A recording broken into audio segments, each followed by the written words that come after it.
Hello everyone, this is Direwolf20 and welcome to episode 43 of Dire News. Today, I get to tell you guys about a little cool trip I just had. If you follow me on Twitter, you may have noticed that I went to Sweden for the last 3 or 4 days. And I visited Mojang headquarters. It was a really cool trip, and the purpose of this video is to show you guys some pictures of my time there. You know, I'm not like really a vlogger type person, so like you're not going to see me like doing all the vlogging type stuff that a lot of YouTubers do. But there were a lot of other YouTubers who attended, so I will list some of the people there that I know probably captured a lot of odd footage and stuff, so you can check out their channels too. They will probably have a lot better footage than me. So why did I go? What was it all about? So this is the second year in a row that Mojang hosted what they call the Creators Summit. And it's basically a time when Mojang and Microsoft bring a bunch of content creators from the community, like YouTubers and streamers, out to Sweden, to Mojang headquarters, to kind of meet and get to know some of the people who work on the game, both on the Microsoft side doing the Bedrock edition of the game, and the Java side at Mojang headquarters working on the Java edition of the game. So got to hang out with a bunch of people like that I consider friends over at Mojang, and got to meet a bunch of new people that work on the game as well. So that was really cool.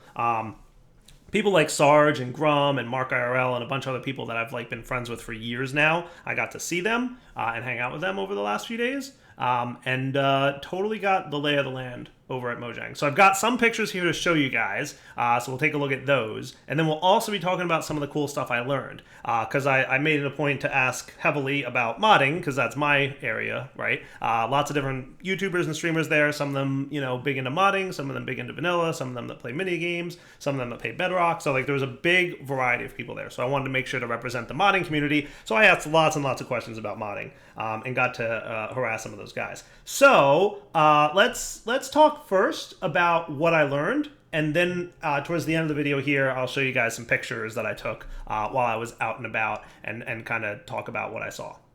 So first off, there were a couple panel sessions. So the format of the event was that in the early morning, there was like 1 or 2 panel sessions where basically people talked about their role in Minecraft and had it open to Q&A, right? So one of the speakers was Jeb, who's like the lead developer and designer for Minecraft, right, over on the Java side of things. Got to listen to him talk, and he told like some cool stories about how like he originally got into Minecraft, how the first time he got hired, the things that he worked on and did, and that kind of stuff. And that was pretty cool to hear from him.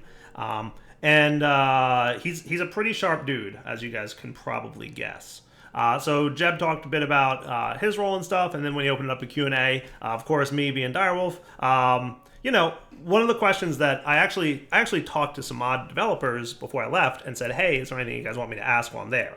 And one of the big things that the modders wanted to know is, hey, what's 1.14 look like? Because 1.13, for those of you who don't know, is drastically changing the underlying architecture of how Minecraft stores blocks and data. So for example, metadata is going away entirely in 1.13. So there is no more metadata on blocks or items. And that's the attribute that stores, like on items, it stores how damaged a sword is. So like as the damage value changes on a sword, the metadata is what actually changes. And it also handles blocks. So a lot of blocks will have like different forms with metadata. An example being wool. Wool is all one block with 16 different metadata values for the different colors, right? So that's changing in 1.13, and as a result, mods are probably going to have a lot of work to do to get up to speed with the new format. So one of the questions I had for Jeb was, how's 1.14 looking? Like, what are you guys planning, as much as you can tell us, and what's the time frame look like? Because, how braced should the modders be for the big changes that are coming? And his reply really intrigued me, and I liked what he had to say. He basically said he knows about the pain that the modders go through every time they update the game, and his goal is to not change the game in that drastic way ever again. 1.8 was another example that had a lot of rendering changes, and as you guys remember, 1.7 hung around for a while, and then it took a really long time for modders to actually go past the 1.8 barrier and then get us into 1.9 and 1.10, right? So 1.13, that may or may not be the case again. Who knows? I can't tell the future. But Jeb's response actually made me feel really good, because for the longest time, nobody really knew, how Mojang kind of felt about mods. So Java modding is still technically unsupported, and that's the way he phrased it. Technically, it's unsupported, right? But they know the pain that the Java modders go through. They appreciate and enjoy all the content that the modders develop, and their goal, and the reason they're making these changes, is so that modders have an easier time going forward. So the goal of a lot of the changes that are being implemented now are, yes, it's going to be painful for them to go from 1.12 to 1.13, but the goal and the intention of these changes is to make it easier for them in the future going from 1.13 and forward. And hopefully they have no plans right now to make any more drastic changes that are going to be a huge pain for modders. So my hope and expectation is that once the modding community gets past the 1.13 hurdle, hopefully future or future major version updates will be easier for modders. And that's the impression I got, right, from listening to and talking to Jeb and some of the other developers. Like, they know about mods, they like mods, they think it's cool, they know it hurts when there's a major version change, especially when they make huge changes like 1.13 is going to have, and they're trying not to do that anymore, and they're trying to make it easier for modders going forward, even though technically they're still not supported. So that was really cool and exciting to hear about. So I was excited and happy to hear that, like, you know, they know, and they're well aware of the modding community. For those of you who don't know, and also you know, one of the things that a lot of people talk about, like, is the Java version dying or going away? So I can tell you categorically that at this point, no, it is not. It is not dying. It is not going away. It still is really growing in terms of sales numbers. And the modding community is absolutely a thriving part of the Java Minecraft. And Mojang knows that. They know, like, modding is really big in Java, and that's like one of the big things that, you know, Java has going for it, is how big our modding community is. So kudos to us and those who enjoy mods, because Mojang is on board with that. Mojang has recently hired, like, I want to say 3 or 4 new developers, and the team has grown, like, a lot. I think they have like 150-ish people working in Sweden now, in Stockholm, working on the game. So, like, the Mojang office and the Java team is not shrinking. It is growing a lot. Recent hires were, if you guys don't know, Fry was recently hired there, and he's from the modding community. He did a lot of work on Forge when the rendering changes occurred in 1.8. They also recently hired Peterix, who pretty sure is, like, pretty much, like, primarily responsible for majorly responsible in multi-MC. And then they also recently hired Kojo, who was the author and owner of Tropicraft, if you guys remember the Tropicraft mod, which is a mod that's been around and been being updated, you know, all through 1.12. So he just got hired, and Kojo starts, like, this week. So that team is growing, and the impression I get is that they are hiring quite a few mod developers from the Java community. So, like, that's kind of cool, right? And still all the other team members are there. Sarge is working on Java, Grum, Dinnerbone, all those guys. So the Java team is growing, and Java Minecraft doesn't seem to be going anywhere anytime soon. The team is being expanded, which to me says we're going to have Java Minecraft for quite a while. So 1.13, as you guys probably know, is coming pretty soon. I don't think they have an exact announced date yet, because they're still working out a few final issues that they want to make sure it's, like, good before it goes out. But we'll be seeing 1.13 dropping relatively soon, and hopefully the modders will get over that hump of... And to be fair, the mod group has known what 1.13 has entailed for months now. So everybody knows what's coming. So I don't know, I'm sure every modder is different, right? Some of them might have been preparing up to this time and are ready for that big change, and some of them maybe not. But we'll see what happens in 1.13. Also, heard some really cool stuff about the Bedrock edition of Minecraft. So 2 things. One, I asked about the modding API for the Bedrock edition. So now, those of you who don't know and understand the technical details of it, the Bedrock edition of Windows 10, the Bedrock edition of Minecraft is the one that now is run on Windows 10. It's run on consoles like Xbox, and coming soon to the Nintendo Switch. It's the Pocket edition that's on, like, the phones, like the iPhone and the Android version. Those are all the same code base, named Minecraft Bedrock edition, right? So there's the Java edition, which Java and running on Windows, and then there's Windows 10 / Xbox / consoles / right, phones. That's Windows 10 Bedrock, or that's the Minecraft Bedrock edition. So that is all like your Xbox and your iPhones and your Windows 10 edition, like you can't really easily access the file system where those are stored. Also, that is written in C++, not Java. Java is easily decompilable, which means you can take the existing the files for the game, break it down, and get at the source code of it easily, and then modify it using mods. The C++ version, not as easy to do that. Second off, you really don't have access to the file system on your Xboxes, right, or on your iPhones. So it wouldn't be easy for you, even if there were mods, to install those mods, in a meaningful way, right? So in order for a modding community and a mods to exist on the Bedrock Edition, it needs to be a thing that Microsoft/Mojang work on together and make happen. So there has to be an official modding API such that you can get mods in the Bedrock Edition. So that is being worked on. So at last year's Creator Summit, they talked about that a bit. And this year's Creator Summit, that was my first question. So they had a panel on the Bedrock Edition, and they had one of the developers for the Bedrock team there. So I raised my hand. I'm like, hey, how's the modding API going? And he's like, good, thank you. Next question. But no, then he chuckled, and he's like, no, I'm just kidding. So it's definitely being worked on. There's a lot of hurdles, and there's a lot of challenges. Some more technical than others. So some less technical challenges, right? But challenges nonetheless. So there's a lot that needs to go into making this thing what it is.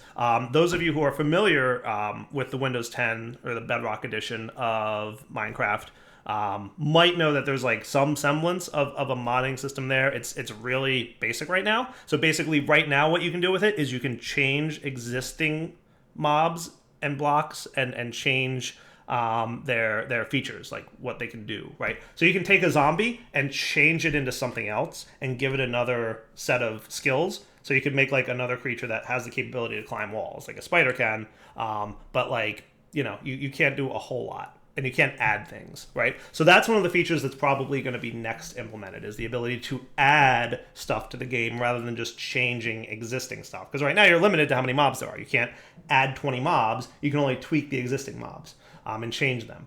But if you guys have checked out what's on the Windows 10 store, like and the Xbox store, there's actually some really cool maps and stuff made by the creators in that realm that, like, I'm pretty impressed that, like, they have a really small toolkit and they've made really neat stuff. Like one that springs to mind, which was from a while ago, was like this cool like mech game where basically they changed horses into giant mechs. So you could like ride the mech and walk it around. And it could fire missiles, which was basically lobbing TNT. And it could throw down healing beams, which would like heal other mechs in the area. So you could like group up with your friends and ride these mechs around this giant city that was built as a map. And like blow up the buildings, and then there was like enemies invading. There were like UFOs and aliens invading. So they tweaked some of the creatures there, and you had to fight these big boss monsters plus small UFOs. Like, it's a really neat map, and that was like one of the earlier ones. And there's even bigger and better ones that have come out since then. So the small toolkit that the team that's been, or the group that's been working on that, and those are all people from the community, by the way. So like Nox Crew and like other people like that, they've really created some cool stuff. So I'm excited to see that as that Windows 10 / console Bedrock edition of Minecraft expands their modding API, we should be seeing even better and better things coming from that community. And speaking of the store, right, I made a video like a year or two ago about the Windows 10 / console store, and I got some not great feedback from the people who watched that video, because everybody said, oh, it's Microsoft trying to, monetize Minecraft. And really, that's not the case. I got some metrics about that this year, and over $8 million has been paid out to content creators in the community. So people who made maps are now also making them for the Windows 10 / console edition Bedrock of Minecraft. And if you guys who don't know, right, the way it works there on the Xbox is you basically buy coins, and then you use those coins to purchase maps and all kinds of other add-ons to the game of Minecraft. And these are things that were created by members of the community. They weren't created by Microsoft and being sold by Microsoft. They were being created by members of the community who have traditionally made maps and resource packs and texture packs and that kind of stuff. They're now making them also for the Windows 10 edition, and they're able to sell them and monetize that, and they can then earn an income from that, right? So there's teams like the Nox crew who are putting out really impressive maps on the Xbox/Windows 10 edition, and they're able to earn an income from that, which means that they're making even more maps, which basically means you get more and more content from Minecraft coming out.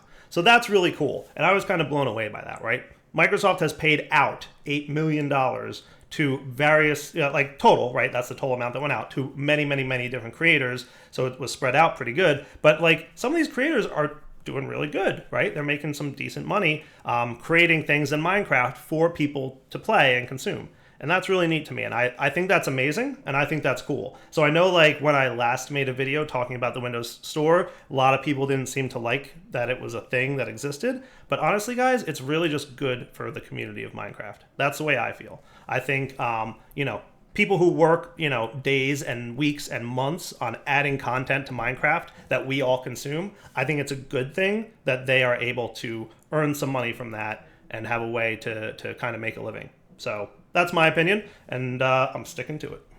That said, so I guess probably the next question that some of you might have is what's going to happen when there becomes a proper modding API in Windows 10? Is there going to be a pay per mod scenario? So all I can say, and I have no real knowledge as to what's going to happen in the future, but the people that I've spoken to at Microsoft know that pay per mods isn't going to work. Like they know that that would not really work out too well. So I don't foresee that being a thing. I don't know how it will work. And I don't even know that there's a plan for it yet because the modding API is pretty far out. But the impression I get is people at Microsoft know that they can't charge per mod. Like that's just not going to be how it's gonna work out. So what it's going to be, nobody knows. I'm sure something will come up that'll make sense and hopefully be good for everybody. But I don't foresee you having to pay to buy mods. So who knows though, right? We'll find out. That's a future thing. And like I said, the modding API. If I had to guess, the modding API for the Windows 10 edition or the Bedrock edition of Minecraft would probably be a couple years out still before it's really powerful. So it's not a thing we have to worry about for now. And then Java modding, of course, isn't being touched at all. So like if you play mods on Java, that's not changing. Like nothing is happening there. So no changes at all to the Java edition of Minecraft with relation to modding. If you're wondering about a Java official modding API, I don't foresee that coming.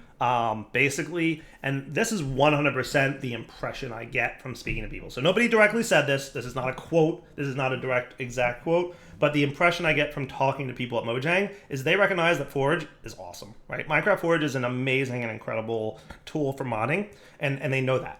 And I think they like letting the community have that and running with it. And I feel like they're aware that if they came out with an official modding API, just by the nature of it being official, it would have to be less powerful than Forge. And I think, and again, this is just my impression, right? I think that they would like to let Forge be its own thing so that it can be as powerful as it is, so that they don't have to restrict certain things, right? So you can all use your imagination on kind of the things that are possible and what would be less possible if Mojang had an official modding API, right? They would have to restrict it. They would have to lock down certain things. They would have to prevent you from doing some of the things that Forge can do today, just by nature of it being an officially supported thing.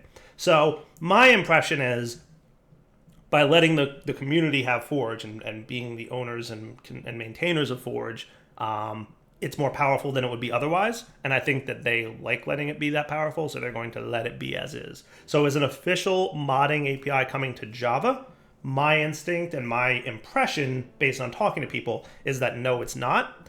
And also my impression is it's probably a good thing that it's not, right? Forge is awesome. Forge does what it needs to do for our community, and it's great. And like I said earlier in the video, my impression is that Jeb and the team want to make things easier for modders going forward. So while yes, an official modding API would make things easier for modders, I think that they're working their hardest to make it so that Forge can continue to exist and be easier going forward.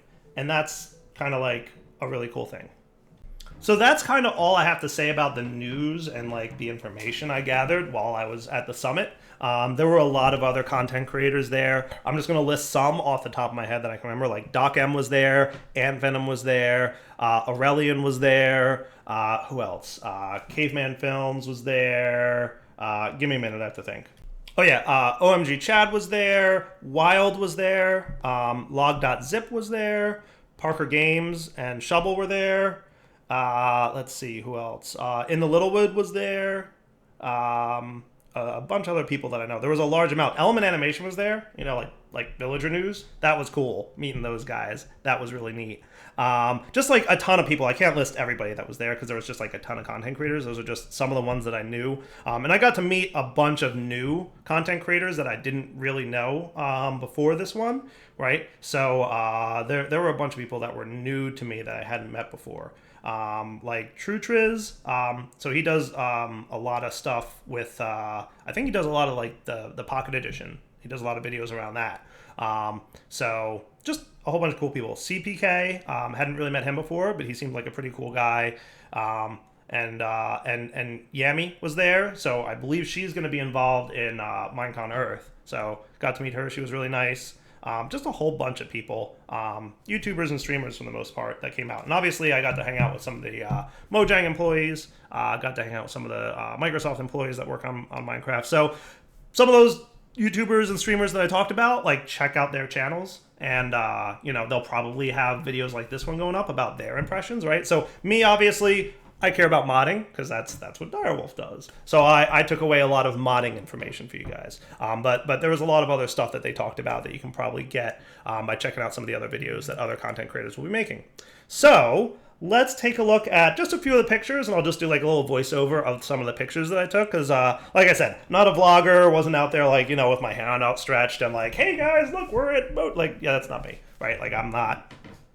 I'm shy, so I don't do that so well. But I did take some cool pictures, so I figured I would show them.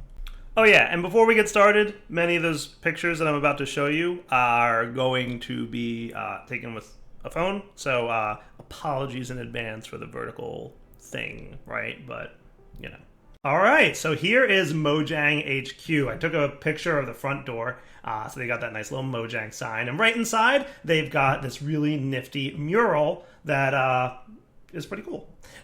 So the next day, they took us to a farm. And here's just some cool pictures from the farm. The food in Sweden is like crazy cool. Like, it's very similar, obviously, to like American-based food, but like they just have a different way of eating. So like different types of food at different times. So I took a couple pictures of the lunch spread they put out for us. This was after some of the panels they did. And like I said, they had us at this farm. So here's just a few pictures of the landscape. Beautiful in Sweden. Really nice time of year. I'm told that we had uncharacteristically warm weather. Typically it's a little bit colder. So apparently last year in May it snowed. And this year in May, it was literally like 85 degrees every day. So that was uncharacteristically warm, but it was nice. After that, they took us over to an amusement park, which is a lot of fun. Gronalund, I guess. So that's some kind of amusement park. So you can see some pictures here of us walking in. They broke us into like different groups. And we played a bunch of carnival games and like competed for which group did the best. My group came in second, so it was so close to winning. But it was a lot of fun, and we got to hang out. Then later that night, they took us to an ice bar. So there'll be a few pictures of the ice bar here coming up. This was really cool. So like they basically hand out all these like really heavy winter coats, right? And you can see some of the people like handing them out and getting winter coats, right? This is just a picture of some of them there. And then you go into the ice bar. So there's like a divider room between the two. And just inside the ice bar, it is -5 degrees Celsius. So pretty chilly inside. And literally everything inside the ice bar is ice. So you'll see a handful of pictures here coming up, right? This was kind of like the opening reception area for the ice bar. It was neat. Definitely a highlight of the trip, for sure, was the ice bar. I think the pictures are coming up next year. So you can see here, like, the bar is made out of ice. The cups are made out of ice. So, like, like, the glasses are made out of ice, right? That's them there. And they, like, put some drinks in there, and you can drink out of them. And, like, the walls are made out of ice. There's ice sculptures. So I think that's Grum and Doc M right there hanging out. Those are two cool dudes. They've got, like I said, ice walls with, like, some writing on them and, like, some of the story and history of the place. They've got thrones made out of ice. It is the frozen throne right there. It was just a neat experience for sure. I've I've never even really heard of ice bars, but like apparently it's kind of become a popular thing lately for trendy people who aren't me because I'm not trendy. But it was definitely cool, and obviously doing it in Stockholm, Sweden, was awesome. And then the next day they took us out on boats. So we took boats out to an island. So here's just a few pictures of like of Stockholm. Like it's called the Archipelago. It's like basically like a big bay area with a bunch of islands in it, and you can just see like some of the nice sights around there. I kind of omitted pictures that had a lot of other people in them because I feel weird about including people in photos without checking with them first. But there's one here later that you'll see like a big group of us. But here's where we landed was a castle built in the 1500s. And then we basically had like a couple sessions there where they talked about some things. And then we met up for lunch. And then after lunch, we walked around the castle and checked out some of the cool sites. And then they had activities for us. So you'll see a couple pictures of like the castle itself and the castle grounds. Like they got like, pretty neat things going on there. And then here's a big picture of all of us grouped together. And they're giving out instructions. They basically broke us up into like 7 different groups.